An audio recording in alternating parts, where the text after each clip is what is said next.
Assalamualaikum warahmatullahi wabarakatuh. Nama saya Indriani, NIM saya 1963-1047.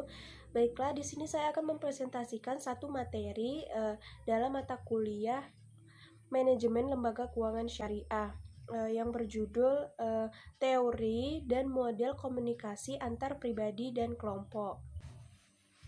Baiklah, yang pertama itu terdapat teori-teori diri dan orang lain. Yang pertama, teori pertukaran sosial, di mana teori pertukaran sosial ini didasarkan pada pemikiran bahwa seseorang dapat mencapai suatu pengertian mengenai sifat kompleks dari kelompok yang dengan mengkaji hubungan antara dua orang.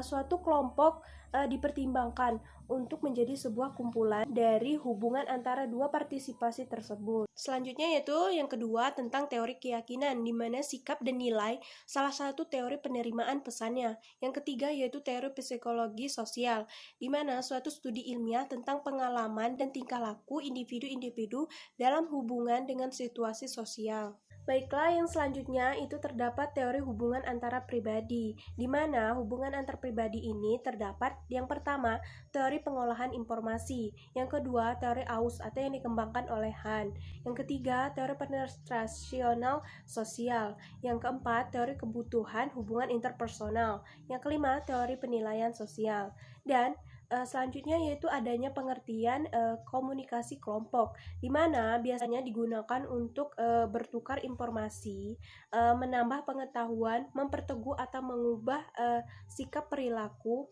mengembangkan kesehatan jiwa, dan meningkatkan kesadaran.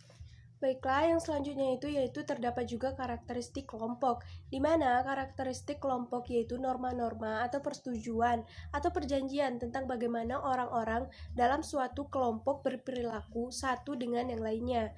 Ada 3 kategori norma, yaitu norma sosial, prosedural, dan norma tugas.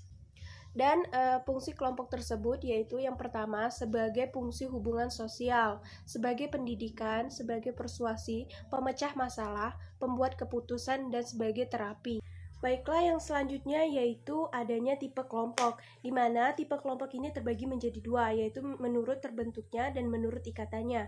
Menurut terbentuknya juga itu terbagi menjadi 2, yaitu yang pertama kelompok semu, di mana kelompok orang-orang yang bersifat sementara, dan kelompok nyata, di mana kelompok yang kehadirannya bersifat tetap.